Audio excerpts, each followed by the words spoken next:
چلو بھائی عبارت پڑھو. بسم اللہ الرحمن الرحیم. بالسند المتصل منا الى الامام الهمام الحافظ الحجة امیر المؤمنین فی الحدیث محمد بن اسماعیل بن ابراہیم الجوفی البخاری رحمہ اللہ تعالی. حدیث نمبر باب فی النجوم. بتاؤ کوئی باب فی النجوم 890 نمبر. باب فی النجوم. میرا گلا بیٹھ گیا یار بول بول کے. چلو ملائیاں پراٹھے چھوٹ نہیں رہے. چلو آج میں نے ہوٹل والے کو بولا ملائی نہیں لے کر آنا, وہ پھر بھی لے آیا. میں نے کہا چلو ٹھیک ہے. تو نہیں گرم دودھ کی ملائی دیکھ کے نا ایک عجیب ہی جذبات پیدا ہوتے ہیں. چلیں. بسم اللہ الرحمن الرحیم. بالسند المتصل منا الى الامام الهمام الحافظ الحجة امیر المؤمنین فی الحدیث محمد بن اسماعیل بن ابراہیم الجوفی. ابے بھائی پہلے یہ تو پڑھو. بابن اچھا یہ جو حدیث رہ گئی تھی قال ابن ابی الزناد عن ہشام عن ابیہ قال قال علی سعید بن زید دخلت علی النبی صلی اللہ علیہ وسلم. یہ رہ گئی تھی نا یہ بات. اس میں امام بخاری اصل میں یہ بتانا چاہ رہے ہیں کہ ہشام ابن عروہ جو اپنے والد سے روایت کرتے ہیں تو عروہ کی سعید ابن زید سے ملاقات ہے. یہ جو سعید ابن زید رضی اللہ عنہ کا پچھلی حدیث میں واقعہ آیا نا کہ عورت کو انہوں نے بد دعا دی اور اس نے حضرت سعید ابن زید پر غلط دعویٰ کیا, تو امام بخاری اس سند کو, امام بخاری کی شرط کیا ہے کہ صرف ملاقات کا امکان نہ ہو بلکہ ملاقات ثابت ہو. یہی تو امام بخاری کا دوسری حدیثوں کی کتابوں پر ایک امتیاز ہے نا صحیح بخاری کا, کہ امام بخاری نے اس بات کا اہتمام کیا کہ راوی کی اپنی شیخ سے ملاقات ثابت ہو. تبھی تو امام مسلم نے مقدمے پہ امام بخاری پہ کافی اعتراضات بھی کیے نا کہ ایسی شرط بیان کی جو آج تک کسی نے نہیں کی تھی. تو امام بخاری اس کا جواب, امام بخاری کی طرف سے اس کا جواب یہ ہے کہ بھائی ہم نے اس کا التزام ہی نہیں کیا کہ جو حدیث ہماری نظر میں صحیح ہے وہ لے کر آئیں. تو ہم نے یہ تو نہیں کہا کہ جو بخاری کے علاوہ حدیثیں ہم اس کو مانتے نہیں ہیں یا اس کو ہم نے غیر صحیح قرار دے دیا. تو یہ ہمارے ہاں حدیث کی صحت کے لیے امام بخاری کا کبھی یہی مذہب ہے جو دوسروں کا ہے کہ لقاء کا ثبوت ضروری نہیں ہے. زمانہ اس بات کا متحمل ہو کہ لقاء ممکن ہے تو اتنا کافی ہے. تو اس لیے امام مسلم کا امام بخاری پہ جو اعتراض ہے وہ امام بخاری کی منشا نہ سمجھنے کی وجہ سے, یا نہ سمجھنے بھی نہیں کہہ سکتے, علم نہ ہونے کی وجہ سے. تو امام بخاری نے بخاری میں ان حدیثوں کا التزام کیا ہے جہاں لقاء بھی ثابت ہو. تو اس لیے امام بخاری ابھی یہ اگلی حدیث لے کر آئے ہیں کہ پچھلی حدیث میں ہشام ابن عروہ عن ابیہ عن سعید تھا, تو کوئی یہ کہہ سکتا ہے کہ عروہ کی تو سعید ابن زید سے ملاقات ثابت ہے یا نہیں ہے. تو انہوں نے بتایا کہ دیکھو ایک حدیث میں آتا ہے کہ قال علی سعید ابن زید, حضرت عروہ کہتے ہیں مجھ سے سعید ابن زید نے یہ کہا, آگے پھر آگے حدیث ہے. تو اس سے پتہ چلتا ہے کہ دونوں کی ملاقات ہوئی ہے. تو عن سعید ابن زید نہیں بلکہ قال علی سعید ابن زید, تو صحیح ہے نا, تو یہ ملاقات ہو گئی ثابت. چلیں. باب فی النجوم, ستاروں کے بارے میں باب. نجم ستاروں کو کہتے ہیں. بالسند المتصل منا الى الامام. ابے میرے بھائی پہلے یہ اوپر بھی تو پڑھو. وقال قتادہ ولقد زینا, یہ نہیں پڑھو گے کیا؟ پڑھ لو. اس سے پہلے ٹھیک ہے. بالسند المتصل تو یہ ہے ہی نہیں حدیث سے پہلے ٹھیک. ابے بھائی بالسند المتصل منا تو یہ جب پڑھا جاتا ہے جب حدیث بھی تو سند متصل کے ساتھ ہو نا. یہ تو تعلیقاً روایات ہیں, ان میں سند ہی نہیں ہے, تو متصل تو بعد میں آئے گی. وقال قتادة ولقد زينا السماء الدنيا بمصابيح خلق هذه النجوم لثلاث جعلها زينة للسماء ورجوما. بس امام بخاری اب کیا کر رہے ہیں کہ جو بھی ستارے چاند زمین سب کی باتیں لے کر آ رہے ہیں بدء خلق میں. صحیح ہے نا. پھر ان کی تفسیریں, پھر ان کے ضمن میں مزید جو آیتیں آ رہی ہیں ان کی بھی تفسیریں, حالانکہ اس کا نہ بدء خلق سے کوئی تعلق نہ چاند ستاروں سے کوئی تعلق. ٹھیک ہے نا. ہواؤں کی تذکرہ بھی آ جائے گا. تو بس افادہ عامہ کے لیے امام بخاری پھر ضمناً یہ کرتے ہیں. تو امام بخاری لے کر آئے وَلَقَدْ زَيَّنَّا السَّمَاءَ الدُّنْيَا بِمَصَابِيحَ. حضرت قتادہ فرماتے ہیں ہم نے آسمان دنیا کو چراغوں سے روشن کیا. باب فی النجوم, یہ ستاروں کا باب. تو خلق هذه النجوم لثلاث, حضرت قتادہ فرماتے ہیں کہ یہ جو ستارے پیدا کیے گئے ہیں تین غرض سے پیدا کیے گئے ہیں. چلو. جعلها زینة للسماء ورجوما للشیاطین وعلامات یہتدی بها. وعلامات یہتدی بها, تین وجہ سے ستاروں کو اللہ نے بنایا. حضرت قتادہ جو جلیل قدر تابعی ہیں وہ کہتے ہیں نمبر 1، اللہ نے آسمان کے لیے زینت بنایا. جب ہم آسمان کو دیکھتے ہیں تو آسمان چمکتا دھمکتا خوبصورت نظر آتا ہے. اور رجوم للشیاطین، شیاطین کے بھگانے کا ذریعہ بنایا اللہ تعالیٰ نے. فاتبعہ شہاب ثاقب ہے نا قرآن میں، کہ پہلے جنات اوپر عالم بالا میں جا کے خبریں لایا کرتے تھے. جب نبی صلی اللہ علیہ وسلم نے نبوت کا اعلان کیا تو جنات کا داخلہ بند ہو گیا. اب جب اوپر جاتے ہیں تو ان کو شہاب ثاقب چھوڑا جاتا ہے. اب اس میں سائنسدان لوگ بولتے ہیں کہ نہیں جی وہ تو ہوا کی رگڑ سے اور یہ ہو، تو بھائی دونوں چیزیں جمع ہو سکتی ہیں. کیا خیال ہے؟ جیسے زلزلے جو آتے ہیں تو اس کی کوئی نہ کوئی وجہ ہوتی ہے، نیچے پلیٹیں ہلتی ہیں، تو یہ بھی ممکن ہے پلیٹیں بھی ہلی ہوں اور اللہ نے کسی قوم کو عذاب بھی دے دیا اس میں. تو یہ دونوں چیزیں ایک دوسرے کے متضاد نہیں ہیں. اب بارشیں آتی ہیں، بعض قوموں کے لیے رحمت بنتی ہیں، بعض کے لیے عذاب بن جاتی ہیں. وہ بارشیں قومیں تباہ ہو جاتی ہیں. اب کوئی ڈرا رہا ہو کہ بھائی دیکھو گناہوں کی وجہ سے قوم تباہ ہو گئی، تو آپ کہیں نہیں بارش کا آنا تو ایک نیچرل ہے. تو نیچر یا اللہ کا عذاب یہ دونوں ایک دوسرے کے متضاد نہیں ہیں. بیمار نیک لوگ بھی ہوتے ہیں، برے لوگ بھی ہوتے ہیں. نیک آدمی کے لیے بیماری رحمت ہے، برے کے ہو سکتا ہے بدعمالیوں کی سزا ہو اس کو. تعاون کے بارے میں آتا ہے نا حدیث میں کہ یہ اللہ کی طرف سے عذاب ہے، لیکن اللہ جس کے لیے چاہتا ہے اس کو رحمت بنا دیتا ہے. اب کسی قوم پہ گناہوں کی وجہ سے تعاون آیا، دھڑا دھڑ موتیں ہونے لگیں. اب ہم بتائیں گے حدیث میں آتا ہے یہ عذاب ہے قوموں پہ اللہ، جیسے کووڈ آیا ابھی اللہ کی طرف سے ایک عذاب مسلط ہوا، تو کہیں نہیں بھائی یہ تو ایک وائرس ہے. سائنس تو کہتی ہے یہ کیا ہے، یہ تو ایک وائرس ہے.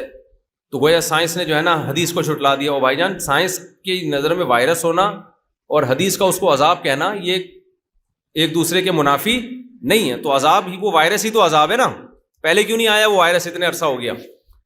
تو پھر اللہ اس کو رحمت بنا دیتے ہیں نیک لوگوں کے لیے، کیونکہ ان کا تو کوئی گناہ نہیں ہے. اور دنیا میں جو عذاب آتے ہیں سب پر آتے ہیں، پھر وہ نیک اور برے کو نہیں دیکھتے، فرق کرتے. آخرت میں پھر اپنی اپنی نیت کے حساب سے اٹھائے جائیں گے. تو اسی طرح جو آسمان سے ستارے ٹوٹتے ہیں یا سیارے ٹوٹتے ہیں یا کچھ بھی ٹوٹتا ہے اور وہ ہوا میں رگڑ کی وجہ سے جل کے ختم ہو جاتا ہے، تو یہ ایک سائنسی حقیقت ہے. اسلام اس کا انکار نہیں کرتا، لیکن اس کے ساتھ ساتھ ہمیں قرآن نے یہ بتایا کہ اس کے ذریعے جو جنات ایک مخلوق ہے ان کو بھی مارا جاتا ہے اس کے ذریعے. سمجھتے ہو کہ نہیں سمجھتے ہو؟ تو دوسرا مقصد ستاروں کا کیا ہے؟ رجوما للشیاطین. اور تیسرا مقصد ستاروں کا کیا ہے؟ علامات. ہاں، علامات یہتدی بہا، علامتیں جس کے ذریعے لمبے لمبے سفر ہوتے ہیں. پہلے زمانے میں سفر سارے ستاروں کے ذریعے ہوتے تھے، جیسے قرآن کہتا ہے وَبِالنَّجْمِ هُمْ يَهْتَدُونَ. یہ لوگ ستاروں کے ذریعے رہنمائی. یار کیسے ترقی تھی اس دور میں بھی بھائی. سمندر میں جاؤ آدمی باولا ہو جاتا ہے بیچ میں جا کے. تو سمندر کے ذریعے اس کو پتہ چلتا ہے کہ یہ والا ستارہ سیدھے ہاتھ پہ رکھنا ہے اور پھر اس طرح سے چلنا ہے، اس طرح سے لمبے لمبے. پھر وہ ان کو یہ پتا ہوتا سردیوں میں ستارہ کدھر ہوگا، گرمیوں میں کدھر ہوگا. یہ سارا علم جانتے تھے وہ لوگ، اور لمبے لمبے سفر کیے ان لوگوں نے. حج پہ جو حاجی لوگ پہلے آیا کرتے تھے ستاروں کی مدد سے آیا کرتے تھے، اور سمندری سفر تو ہوتے ہی ایسے تھے.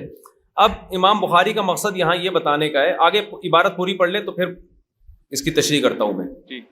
فمن تأول فيها بغیر ذلك اخطأ واضاع نصیبه. ہاں، امام بخاری کہتے ہیں بس جو اس کے علاوہ اس کا مطلب بیان کرے گا کہ ستاروں کا اور بھی کوئی مقصد ہے پیدائش کا، تو اس نے غلطی کی اور اپنے ٹائم کو ضائع کیا اس نے.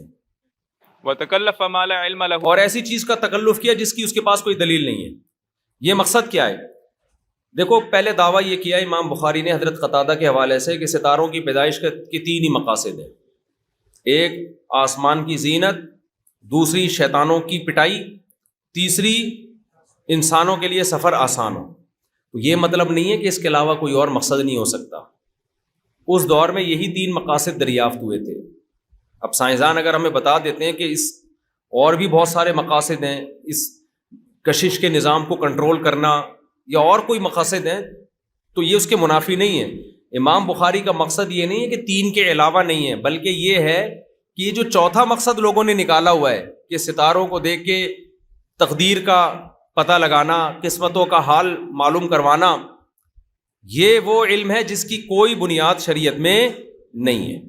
اس پہ رد کرنا مقصد ہے کہ یہ چوتھا کوئی کچھ بھی نہیں ہے. تو چوتھے سے مراد یہ نہیں کہ کوئی سائنس اگر کوئی بتا دے، چوتھے سے مراد یہ کہ یہ جو چوتھا جو لوگوں نے نکالا ہوا ہے اس زمانے میں بھی تھا، آج بھی ہے، آج تو بہت زیادہ ہے کہ آپ کا برج جو ہے وہ کون سا ہے، اسٹار پتہ نہیں کسی کا فلاں ہے، کسی کا فلاں ہے، فلاں اسٹار. یہ ٹوپی ڈرامے، ان اسٹاروں کی کوئی ویلیو نہیں ہے کہ آپ فلاں مہینے میں فلاں تاریخ کو پیدا ہوئے تو پھر آپ کا فلاں اسٹار ہے، تو پھر آپ کا یہ ہفتہ ایسا گزرے گا، تو وہ کیسے بھی نہیں گزر رہا ہوتا، وہ جیسا اللہ چاہتا ہے ویسے ہی گزر رہا ہوتا ہے، سمجھتے ہو؟ تو ستاروں کا حال دیکھ کے بتاتے ہیں کہ یہ ہونے والا ہے۔ تو امام بخاری کا مقصد ان پہ رد کرنا ہے کہ جو اس کے علاوہ کسی چوتھے علم کا قائل ہوگا ستاروں کے بارے میں، وہ اپنے ٹائم کو ضائع کر رہا ہے، اور ایسی چیز میں پڑھ رہا ہے جس کی اس کے پاس کوئی دلیل نہیں ہے، صرف سنو سنائی باتیں ہیں۔ چلو بھائی، وقال ابن عباس رضی اللہ عنہما حشیما متغیرا، ہاں قرآن میں آتا ہے فَأَصْبَحَ حَشِيمًا تَذْرُوهُ الرِّيَاحُ، کھیتی جو ہے وہ حشیم ہو جاتی ہے، تو حشیم کا مطلب تبدیل ہو جاتی ہے، اچھی حالت سے بری حالت کی طرف چلی جاتی ہے۔ والاب ما تأکل الانعام، قرآن میں سورہ نبا میں ہے نا وَفَاكِهَةً وَأَبًّا، تو یہ وہ اردو والا ابا نہیں ہے، اب کہتے ہیں چارے کو۔ والانام الخلق، مخلوق کو انام، والارض وضعها للانام، اللہ نے زمین کو پیدا کیا مخلوق کے لیے۔ برزخ حاجز، برزخ حاجز کو کہتے ہیں، مشکل الفاظ کا معنی۔ وقال مجاہد الفافا ملتفتا، الفاف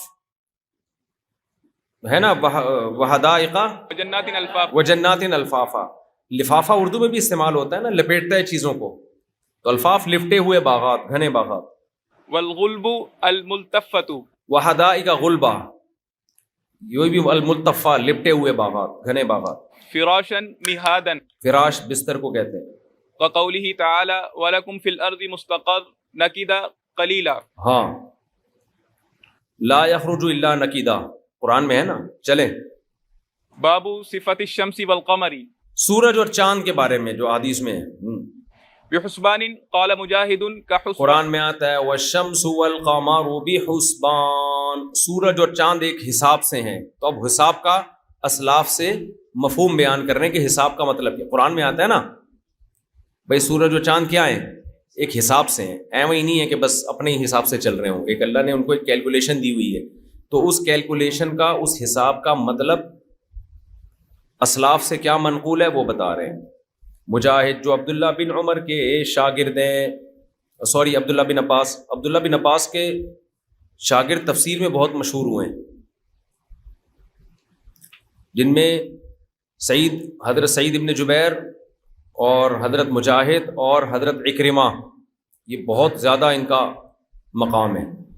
وقال مجاہد کحسبان الرحا، ہاں، مجاہد کہتے ہیں حسبان کا مطلب ہے جیسے چکی کا حسبان ہوتا ہے نا، چکی کے پارٹ ہوتے ہیں، ایک خاص انداز سے چکی گھومتی ہے، تو اسی طرح سورج اور چاند بھی خاص انداز سے گھوم رہے ہیں، چکی ہوتی ہے نا ایک ٹائم پہ گھوم کے واپس، پھر گھوم کے واپس، تو اسی طرح چکی کی طرح چل رہے ہیں، یہ مطلب ہے حساب کا۔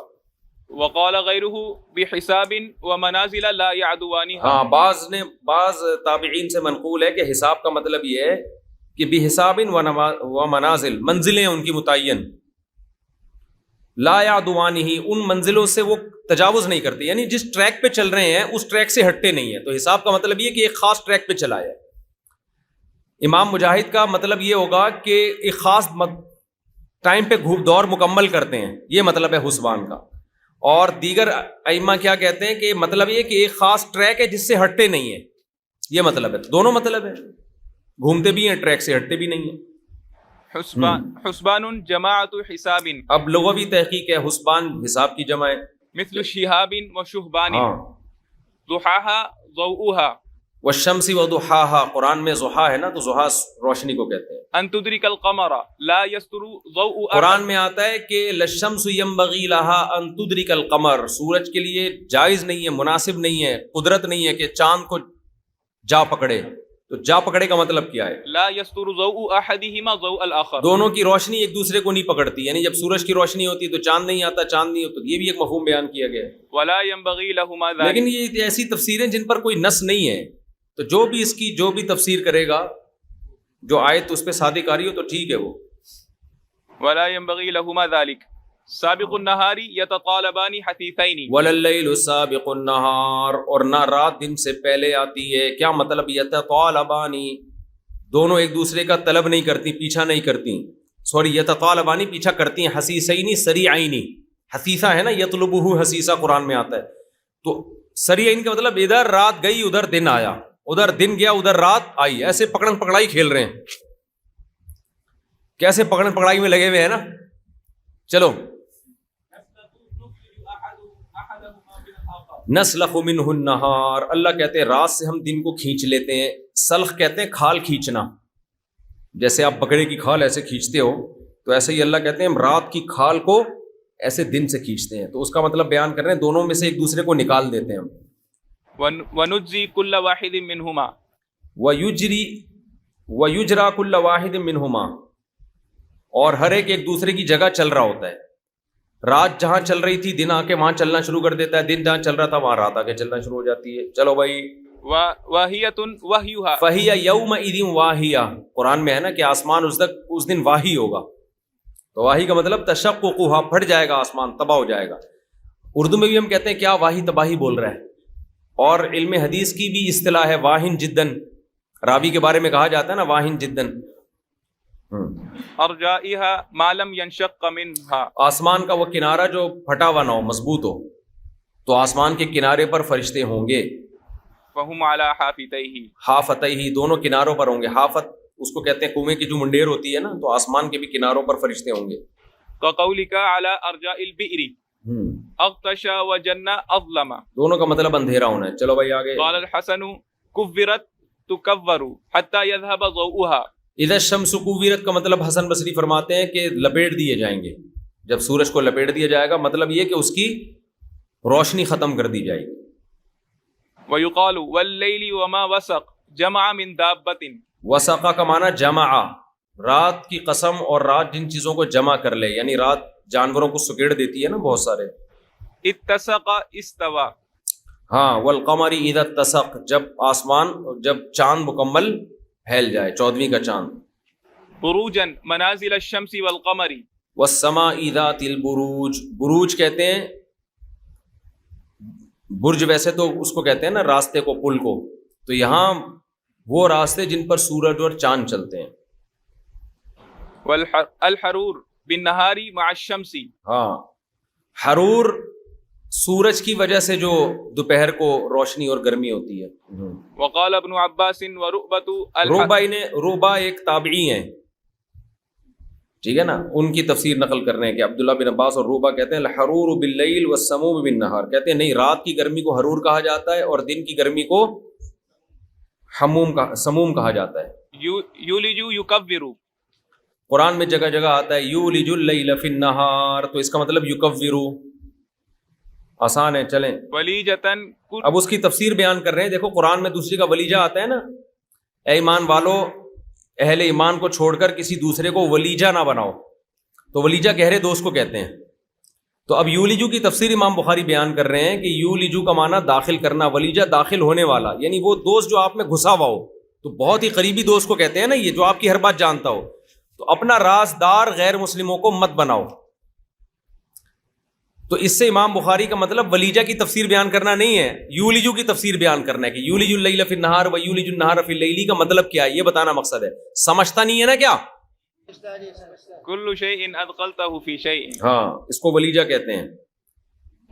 وبالسند المتصل منا الى الامام الهمام الحافظ, حدیث نمبر 3199. کبھی بھی توفیق نہیں ملتی حدیث نمبر پڑھنے کی. حدیث نمبر 3199. چلو, وبالسند المتصل منا الى الامام الهمام الحافظ الحجة امیر المؤمنین فی الحدیث محمد بن اسماعیل بن ابراہیم الجوفی البخاری رحمہ اللہ تعالی قال حدثنا محمد بن یوسف قال حدثنا سفیان عن الاعمش عن ابراہیم التیمی عن ابیہ عن ابی ذر رضی اللہ عنہما وعنہم قال قال النبی صلی اللہ علیہ وسلم لابی ذر حین غربت الشمس اتدری این تذهب قلت اللہ ورسولہ اعلم. سبحان اللہ, بڑی مزے کی حدیث ہے. حضرت ابو ذر رضی اللہ عنہ سے روایت ہے کہ نبی صلی اللہ علیہ وسلم نے حضرت ابو ذر سے فرمایا, جب سورج غروب ہو گیا, سورج غروب ہوا تو آپ نے ابو ذر سے فرمایا اتدری این تذهب, اے ابو ذر تجھے پتہ ہے سورج کہاں جاتا ہے؟ حضرت ابو ذر فرماتے ہیں میں نے کہا اللہ اس کے رسول زیادہ جانتے ہیں. چلیں آگے. قال فإنها تذهب حتى تسجد تحت العرش فتستأذن فيؤذن لها, ہاں, فيؤذن لها, يؤذن لها, فيؤذن بھی ٹھیک ہے. تو کہتے ہیں کہ نبی نے فرمایا کہ دیکھو یہ جاتا ہے یہاں تک کہ عرش کے نیچے سجدہ کرتا ہے, پھر اللہ سے اجازت لیتا ہے, پھر اس کو اجازت دی جاتی ہے.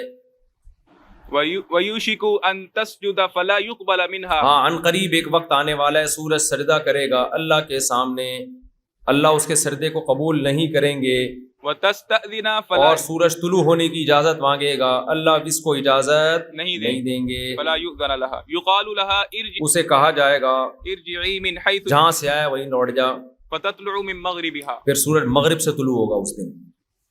فذلك قوله تعالی والشمس تجری لمستقر لها. پھر نبی نے دلیل کے طور پر قرآن کی آیت پڑھی کہ سورج ایک خاص ٹھکانے کی طرف چلا جا رہا ہے. ذالک تقدیر العزیز العلیم، یہ اندازہ ہے، مینجمنٹ ہے ایک زبردست بادشاہ کی طرف سے جو ہر چیز جانتا ہے. یہ حدیث کا مطلب کیا ہے کہ نبی صلی اللہ علیہ وسلم نے فرمایا کہ سورج جب بھی مغرب کی طرف غروب ہوتا ہے تو اللہ کو سجدہ کرتا ہے، دوبارہ طلوع ہونے کی اجازت مانگتا ہے. اس حدیث پہ ایک بڑا اشکال یہ ہوتا ہے کہ سورج تو ہر وقت ہی غروب ہو رہا ہے. ابے بھائی پوری دنیا میں کہیں نہ کہیں تو غروب ہو رہا ہے کہ نہیں ہو رہا؟ 24 گھنٹے کہیں نہ کہیں غروب ہو رہا ہے، تو کیا 24 گھنٹے سجدہ کر رہا ہے، 24 گھنٹے اجازت مانگ رہا ہے؟ اس کا جواب یہ کہ بالکل ایسا ہی ہے، 24 گھنٹے ہی سجدہ کر رہا ہے، 24 گھنٹے ہی اجازت. کیونکہ سورج کا اجازت مانگنا، یہ سجدہ کرنا، یہ انسانوں کی طرح نہیں ہے، بلکہ قرآن میں ہے نا والنجم والشجر یسجدان، یہ جو درخت ہیں اور یہ جو نجم بیلیں ہیں یہ سب اللہ کو سجدہ کر رہے ہیں، کنٹینیو سجدہ کر رہے ہیں. تو ہمیں تو نظر نہیں آ رہے سجدہ کر رہے ہیں، نہیں یہی بات سمجھ میں. اس میں تو یہ بھی نہیں ہے کہ خاص ٹائم پہ سجدہ کرتے ہیں، بلکہ یہ کہ والنجم والشجر یسجدان، وہ کنٹینیو اسی میں لگے ہوئے ہیں، سجدہ کرتے ہیں وہ. اور وَإِن مِّن شَيْءٍ إِلَّا يُسَبِّحُ بِحَمْدِهِ، ہر چیز اللہ کی حمد و ثنا بیان کر رہی ہے. تو سورج بھی کنٹینیو سجدہ ہی کر رہا ہے، ہر وقت اللہ سے اجازت ہی لے رہا ہے. باقی نبی صلی اللہ علیہ وسلم نے یہ جو فرمایا ابو ذر رضی اللہ عنہ سے، جب سورج غروب ہو گیا کہ کہاں گیا سورج، تو یہ اللہ سے سجدہ کر رہا ہے اور اللہ سے طلوع ہونے کی اجازت مانگ رہا ہے. تو اس لیے کہ سورج کا غروب ہونے کا وقت، کسی بھی جگہ جہاں سورج غروب ہوتا ہے یا طلوع ہونے کا وقت ہے نا، تو اس وقت کائنات میں ایک بہت بڑا اس علاقے میں تغیر ہو رہا ہوتا ہے. اس علاقے کے لوگوں کو متوجہ کرنا مقصد ہے کہ تم یہ سوچو کہ جب سورج غروب ہو رہا ہے تو اب وہ اللہ سے جا کے دوبارہ اجازت مانگے گا طلوع ہونے کی. دنیا میں ایک بڑا تغیر ہو گیا نا تمہارے لیے. اسی وجہ سے ہمیں بھی حکم دیا ہے کہ جب سورج غروب ہوتا ہے تو ہم مغرب کی نماز پڑھیں اور ہم بھی اللہ کے سامنے سجدہ کریں. تو شریعت میں جتنی نماز سے متعلق عبادتیں ہیں وہ لدلوک الشمس پر ہیں، سورج کے ڈھلان، کیونکہ اس وقت کائنات میں بڑا تغیر ہو رہا ہوتا ہے. تو ہمیں یہ وقت اس لیے بتایا گیا کہ تم یہ سوچا کرو کہ جب سورج غروب ہو گیا تو اللہ کے سامنے اس سورج نے سجدہ کیا، کیونکہ کائنات میں ایک بالکل ایک بہت بڑا انقلاب آیا ہے. تو ہمیں شریعت تو ہمیں موٹیویشن کرے گی نا. اسلام کا بنیادی مقصد سائنسی حقائق بیان کرنا تھوڑی ہے. نبی صلی اللہ علیہ وسلم کا منشا تو یہ کہ ہمیں نیک عمل پہ ابھارنا. تو ہمارے لیے جب سورج غروب ہوگا تو اس وقت سورج کی صفت کو ہائی لائٹ کیا جائے گا. جو کام ہر وقت ہو رہا ہے وہ تو ہو رہا ہے ہر وقت، لیکن ہمارے لیے اس وقت بیان کیا جائے گا جب ہمارے لیے اس کو بیان کرنے میں کوئی فائدہ ہو. تو حضرت مفتی محمد شفیع صاحب رحمۃ اللہ علیہ نے اس حدیث کی تفسیر میں لکھا ہے کہ ہمیں جو یہ بیان کیا جا رہا ہے نا، سورج غروب ہو جائے تو یہ سوچا کرو کہ سجدہ کر رہے، تو ہمارے لیے اس میں موٹیویشن ہے، ہمارے لیے ترغیب ہے، اس لیے کہ کائنات میں ایک بڑا تغیر ہوا ہے. تو ہمیں سورج تو ہر وقت سجدہ کر رہا ہے، اللہ سے ہر وقت اجازت مانگ رہا ہے، لیکن ہمیں خاص اس وقت میں مستحضر ہونے کی ضرورت ہے، یہ سوچنے کی ضرورت ہے کہ سورج نے ابھی اللہ سے سجدہ کر کے اجازت مانگی ہے اور ہمیشہ اجازت ملتی ہے، ایک دن اجازت نہیں ملے گی. تو ہمیں اپنے عمل کو اس سے پہلے درست کرنے کی ضرورت ہے. تو اسلام سائنسی حقائق کو بیان کرنے کے لیے نہیں آیا. اسلام تو کوئی بھی سائنسی حقیقت کو اس وقت ہائی لائٹ کرتا ہے جس سے ہماری عملی زندگی کا تعلق ہوتا ہے. تو جتنا تعلق ہوگا اتنا بیان کر دے گا، جتنا تعلق ہوگا نہیں ہوگا اس کو بیان نہیں کرے گا. تو یہ ہمارے لیے بیان کیا گیا. ورنہ تو اس کی مثال دیکھیں نا کہ 27ویں رات کو حدیث میں کیا آتا ہے کہ اللہ تعالیٰ لیلۃ القدر کو، 27ویں تو نہیں کہنا چاہیے، لیلۃ القدر میں اللہ تعالیٰ یا رات کے آخری حصے میں اللہ تعالیٰ آسمان دنیا پہ آ جاتے ہیں اور کہتے ہیں کوئی ہے جو مجھ سے مغفرت طلب کرے. اب سوال پیدا ہوتا ہے ہر وقت رات کا آخری حصہ دنیا میں کہیں نہ کہیں ہے، تو اس کا مطلب 24 گھنٹے اللہ آسمان دنیا پہ ہی رہتے ہیں. اس کا تو مطلب یہ ہوا نا. کیا خیال ہے بھائی پھر عرش پہ کب ہوتے ہیں؟ اس کا بھی یہی جواب ہے کہ بھائی وہ تو اللہ ہی جانے، اللہ کی باتیں. ہمیں یہ بتایا گیا ہے کہ تمہارے لیے جب تمہارا رات کا آخری حصہ ہوگا نا تو تم نے یہی سمجھنا ہے کہ ابھی ہی اللہ آیا ہے آسمان دنیا پر، اس سے پہلے نہیں آیا تھا. اور ہمیں موٹیویشن کے لیے یہ بتایا گیا تاکہ ہم رات کو تہجد پڑھیں, اللہ سے دعائیں مانگیں. تو ہمارے لیے تو بھائی اسی وقت آیا جب ہمارا رات کا آخری حصہ ہے. باقی ہمیں امریکہ والوں سے کیا لینا دینا, اس وقت وہاں ہے یا نہیں, ہمیں اس سے کوئی بحث نہیں ہے. تو یہ سب چیزیں ہمیں عمل پہ موٹیویشن کے لیے ہوتی ہیں. ان کی پوری پوری حقیقت اس طرح مراد نہیں ہوتی جیسے ہم سمجھ رہے ہیں. سمجھتے ہو جیسے لیلۃ القدر میں فرشتے زمین پہ نزول کرتے ہیں. اب لیلۃ القدر بھی سعودی عرب میں ایک دن پہلے ہو رہی ہے, ہمارے یہاں ایک دن بعد میں ہو رہی ہے. تو اس میں کیا حرج ہے کہ وہاں فرشتے ایک دن پہلے آ جائیں یا بعد میں آ جائیں؟ گورنمنٹ کی طرف سے کوئی پابندی ہے اس میں؟ بلکہ اس سے بھی بڑا سوال پیدا ہوگا کہ ہمارے ہاں لیلۃ القدر اور لاہور میں لیلۃ القدر میں ہو سکتا آدھے ایک گھنٹے کا تو فرق ہوگا نا. بلکہ کراچی میں بھی سیکنڈوں کا فرق ہوگا. ناظم آباد میں ہو سکتا ہے چند سیکنڈ پہلے ہو اور اورنگی ٹاؤن میں بعد میں ہو. تو یہ سب چیزیں ہمیں بتانے کے لیے کہ ہم نے اپنے ٹائم کے حساب سے کیلکولیشن کرنی ہے تاکہ ہمیں عمل پہ موٹیویشن ملے. تو سورج بھی ہر وقت غروب بھی ہو رہا ہے, ہر وقت طلوع بھی ہو رہا ہے, سردہ بھی کر رہا ہے ہر وقت. لیکن ہمیں یہ بتایا گیا تم نے یہ اس وقت سوچنا ہے جب تمہارا مغرب ہو. تو اس وقت سوچنا ہے کہ اب اللہ سے یہ دوبارہ پرمیشن لے گا. تو ہمیں بھی کچھ اپنے عمل کو ٹھیک کرنے کی ضرورت ہے. باقی یہ جو حدیث میں آتا ہے ایک دن مغرب سے نکلے گا, تو اس سے یہ پتہ چلتا ہے کہ یہ تو قرآن میں بھی ہے کہ یوم یاتی بعض آیات ربک لا ينفع نفسا ایمانها لم تکن آمنت من قبل او کسبت فی ایمانها خیرا. قرآن میں ہے نا کہ اللہ تعالیٰ اپنی ایک نشانی دکھائے گا, اور اس نشانی کو جب اللہ دکھائیں گے تو اس نشانی کے دکھانے کے بعد کسی مومن کی توبہ قبول نہیں ہوگی جو گنہگار ہو, اور کافر اسلام قبول کرے گا تو اس کا اسلام قبول نہیں ہوگا. تو یہ بڑی نشانی قرآن میں جس کی طرف اشارہ ہے, صراحتاً ذکر نہیں ہے, اس سے مراد کیا ہے؟ حدیث سے پتہ چلتا ہے سورج کا مغرب سے نکلنا ہے. اس لیے علماء کہتے ہیں عقیدہ کی کتابوں میں ہے یہ مسئلہ کہ جس دن سورج مغرب سے طلوع ہوگا اس دن گنہگار مسلمان کی توبہ کا دروازہ بند ہو جائے گا, کیونکہ اتنی واضح نشانی ہوگی نا, پھر تو کوئی انکار نہیں کر سکے. تو ایسے جیسے آپ نے اللہ کو دیکھ لیا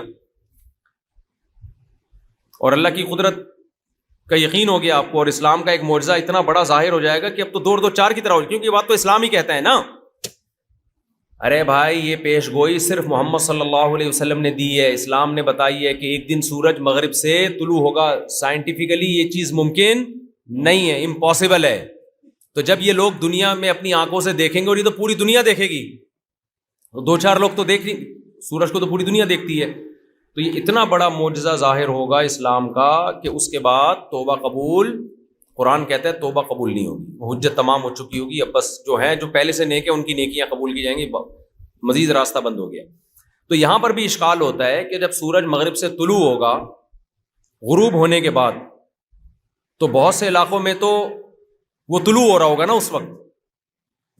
ابے کیا ہو گیا؟ جیسے مکہ میں سورج, نبی یہ واقعہ سنا رہے ہیں مدینہ میں, تو مدینہ میں غروب ہو رہا ہے, لیکن بہت سے ملکوں میں کیا ہو رہا ہے؟ طلوع ہو رہا ہے. تو جن ملکوں میں طلوع ہو رہا ہے ان ملکوں میں تو مشرق سے نکل کے مغرب ہی میں ڈوب جائے گا, تو اس میں کوئی حرج نہیں ہے.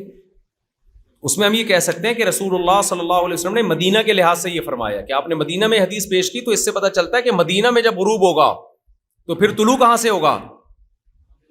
مغرب سے. لیکن وہ بہت سے ملکوں کا مشرق ہوگا جس میں دوبارہ مشرق ہی کی طرف ڈوب جائے گا وہ, کیونکہ روایات سے پتہ چلتا ہے کہ پھر دوبارہ چکر مغرب سے مشرق نہیں لگائے گا, بلکہ حدیث سے پتہ چلتا ہے کہ جو روایات میں پوری ڈیٹیل ہے نا وہ یہ ہے کہ ایک دن آئے گا سورج جب غروب ہوگا تو طلوع ہی نہیں ہوگا, یعنی جس ملک میں غروب ہوا ہے اس ملک میں طلوع, جیسے مدینہ میں غروب ہوگا تو مدینہ میں طلوع نہیں ہوگا, ظاہر ہے کہیں نہ کہیں تو طلوع ہو گیا نا وہ.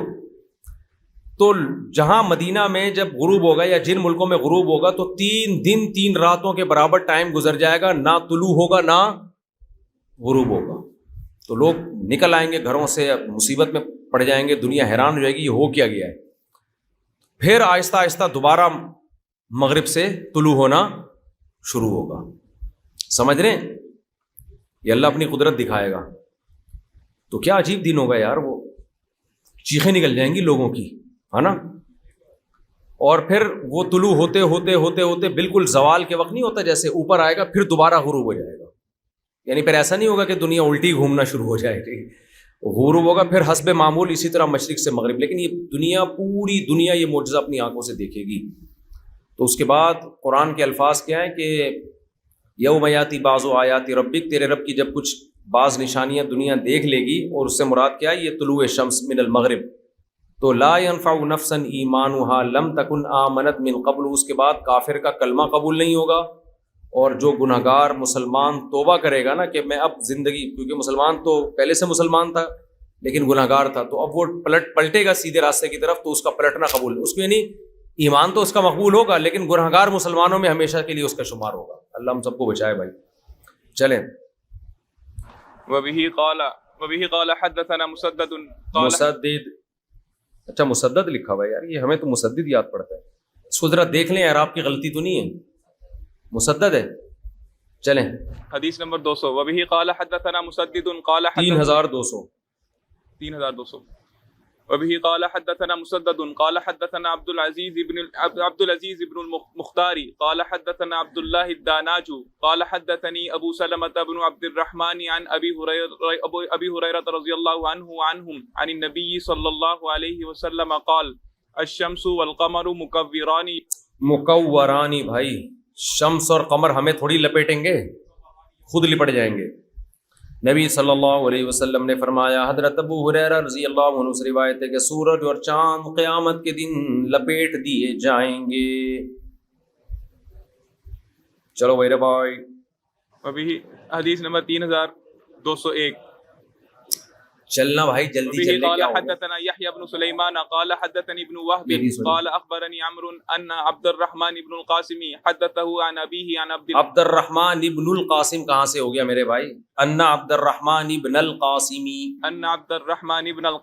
حدثه عن ابيه عن عبد الله بن عمر رضي الله عنهما انه كان يخبر عن النبي صلى الله عليه وسلم قال ان الشمس والقمر لا يخسفان لموت احد ولا لحياته ولكنهما آيتان من آيات الله فاذا رايتموها فصلوا۔ جی ہاں، عبداللہ بن عمر رضی اللہ عنہ فرماتے ہیں کہ نبی صلی اللہ علیہ وسلم نے فرمایا سورج اور چاند کسی کی موت کی وجہ سے خسف نہیں ہوتے، خسف قمر اور کسف شمس ہے نا،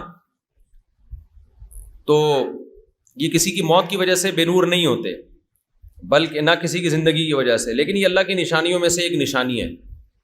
تو جب یہ تم عمل دیکھو تو نماز پڑھو۔ نبی صلی اللہ علیہ وسلم کے بیٹے کا انتقال ہوا تھا تو اسی دن سورج گرہن ہوا، تو عرب میں یہ مشہور تھا کہ بھائی یہ کوئی بڑا واقعہ ہوتا ہے، تو انہوں نے کہا کہ بھائی یہ بڑا واقعہ ہوا ہے، محمد صلی اللہ علیہ وسلم کے بیٹے کا انتقال ہوا ہے، تو یہ کوئی بڑا واقعہ ہے، تو اس لیے سورج گرہن۔ تو نبی نے فرمایا اس کا واقعات سے کوئی تعلق نہیں ہے، اللہ کی نشانی ہے، اللہ اپنی قدرت کی نشانیاں دکھاتا ہے، تو نماز پڑھا کرو، اللہ کی طرف متوجہ رہا کرو ایسے موقع پہ۔ دیکھو یہ بھی نبی صلی اللہ علیہ وسلم کے برحق ہونے کی کتنی بڑی دلیل ہے۔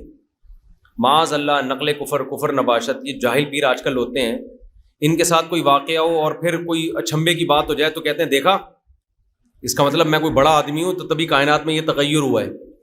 اب نبی صلی اللہ علیہ وسلم ایسے موقع پہ کہہ سکتے تھے کہ واقعی میں دیکھا اللہ کا پیغمبر ہوں، اللہ کی میری نظر میں بڑی ویلیو ہے کہ میرے بیٹے کا انتقال ہوا، اکلوتا بیٹا تھا، تو اللہ نے سورج بے نور کر دیا، اس کا مطلب واقعی میرا اللہ سے کیا ہے؟ گہرا تعلق ہے، تو یہ میری نبوت کی دلیل ہے۔ نہ اتنا بڑا واقعہ ہوا تو آپ نے فرمایا اتفاق ہے کہ اتفاق سے اسی دن بیٹے کی موت ہوئی جس دن سورج اور چاند، جس دن سورج گرہن ہوا ہے، تو اتفاقی واقعہ، اس کا اس سے کوئی تعلق نہیں ہے، تو یہ خود دلیل نبوت ہے یہ واقعہ، سمجھتے ہو؟ کیونکہ جو جھوٹے لوگ ہوتے ہیں وہ ہر اچھمبے کے واقعے کو کیش کراتے ہیں، وہ موقع جانے نہیں دیتے۔ ایک پیر صاحب تھے نا، پیر صاحب کے مرید کو خواب آیا، تو مرید نے پیر صاحب سے کہا کہ میں نے آپ کے بارے میں خواب دیکھا ہے۔ پیر کا خیال تھا کہ اچھا ہی، جب مرید ہے تو اچھا ہی خواب ہوگا، ہاں بتا، سارے مریدوں کو بلا لیا کہ دیکھنا یہ بھی دیکھو میرے بارے میں خواب بتائے گا۔ کہتے میں نے خواب دیکھا کہ میری انگلیاں پخانے میں اور آپ کی انگلیاں گھی اور شکر میں۔ پیر نے کہا دیکھو زبردست، یہی تو ہے خواب۔ اس نے کہا آگے تو سنیں، آپ کی انگلیاں میں چاٹ رہا ہوں، میری انگلیاں آپ چاٹ رہے ہیں۔ جاہل بھی لوگ اس طرح کرتے ہیں۔ چلو بھائی وقت ہو گیا ہمارا۔